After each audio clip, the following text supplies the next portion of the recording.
मकर संक्रांति पर कानपुर देहात में होने वाले अखिल भारतीय वैश्य एकता परिषद द्वारा प्रांतीय कार्यकर्ता सम्मेलन एवं सम्मान समारोह को सफल बनाने को व्यापारियों से मिलने पहुंचे राष्ट्रीय अध्यक्ष ने 22 जनवरी को अयोध्या में होने वाले प्राण प्रतिष्ठा के दिन सभी से 11 दीपक जलाने का आह्वान किया। मकर संक्रांति 14 जनवरी को कानपुर देहात के झिंझक में अखिल भारतीय वैश्य एकता परिषद के नेतृत्व में होने वाले प्रांतीय कार्यकर्ता सम्मेलन एवं सम्मान समारोह एवं विवाह योग्य युवक युवती परिचय सम्मेलन को सफल बनाने के लिए बुधवार को कस्बा पहुंचे राष्ट्रीय अध्यक्ष डॉक्टर सुमंत गुप्ता ने लोगों से अधिक संख्या में पहुंचकर कार्यक्रम को सफल बनाने की अपील की। साथ ही 22 जनवरी को अयोध्या में प्रभु श्री राम के निर्मित मंदिर में होने वाले प्राण प्रतिष्ठा के दौरान क्षेत्रीय लोगों से कम 11 दीपक जलाने की अपील की गई। इस दौरान चेयरमैन राहुल गुप्ता, राम प्रकाश गुप्ता उर्फ रामू, हरिशंकर गुप्ता ने अंगवस्त्र भेंट कर एवं पगड़ी पहनाकर स्वागत किया। इस दौरान पंकज गुप्ता, चुन्नू चौरसिया, विजय राजपूत, लालू, भगवान दास गुप्ता, आदेश दुबे समेत कई व्यापारी मौजूद रहे। सौरिक से सोनू गुप्ता की रिपोर्ट। राम मंदिर को लेकर क्या उत्साह है? अभूतपूर्व उत्साह पूरे प्रदेश और देश में दिखाई पड़ रहा है। अखिल भारतीय वैश्य एकता परिषद द्वारा 14 जनवरी को विवाह योग्य युवक युवती परिचय सम्मेलन कानपुर देहात झिंझक में आहूत किया गया है।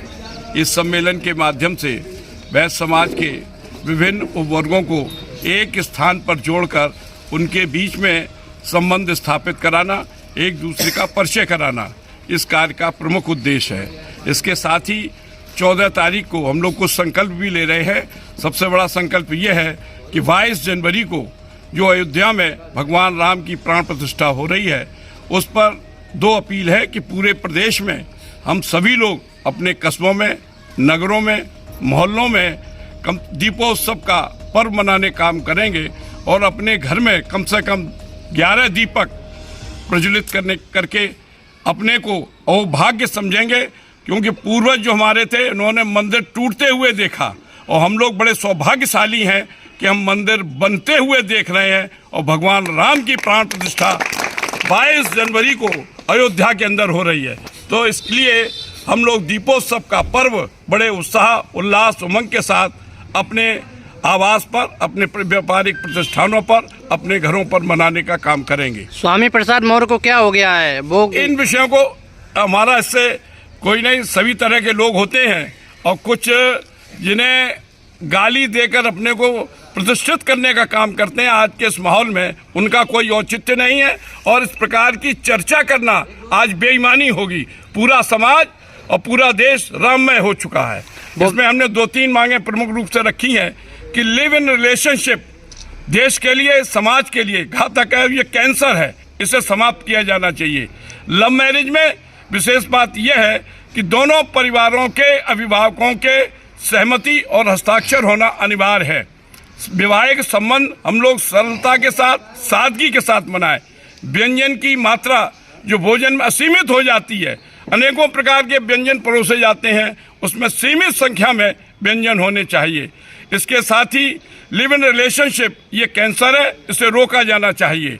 इसी प्रकार के सामाजिक संकल्प हम लोग उस दिन दिलाने के काम करेंगे और शादी के पूर्व जो प्री वेडिंग फोटो सेशन हो रहा है उसे रोका जाना चाहिए और स्क्रीन पर इस प्रकार की भूगर्ता का प्रदर्शन करते हैं, इसको रोकने की सबसे बड़ी आवश्यकता है।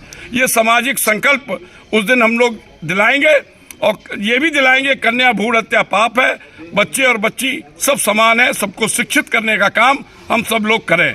और जो वैवाहिक समय जो सड़क पर नृत्य किया जाता है शराब पी के, से रोका जाना चाहिए। और इसके साथ ही ये भी संकल्प है कि हमारी महिलाएं सड़क पर न नाचें, बल्कि सप्तपदी के जो कार्यक्रम है, भांवर का जो कार्यक्रम है, वो महत्वपूर्ण कार्य होता है, उसको भव्यता और दिव्यता के साथ, धार्मिक ये अनुष्ठान है, धार्मिक संस्कार है, उसको मनाने का काम करें।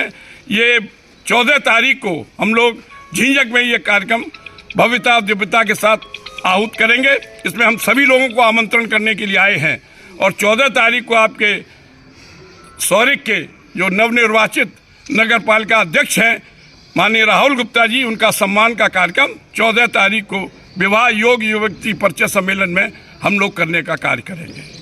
गुरसाईगंज में एक शराब लूटकांड कर हत्या हुई है, इस पर क्या कहेंगे? अभी तक खुलासा नहीं हुआ। हमारे संज्ञान में नहीं आई बात। अभी चूंकि हम दौरा कर रहे हैं, अभी गुरसाईगंज गए भी नहीं हैं। अब जब आपने ध्यान आकर्षित किया तो वहाँ के लोगों से वार्ता करेंगे, फिर उस पर कोई वक्तव्य देना उचित समझेंगे।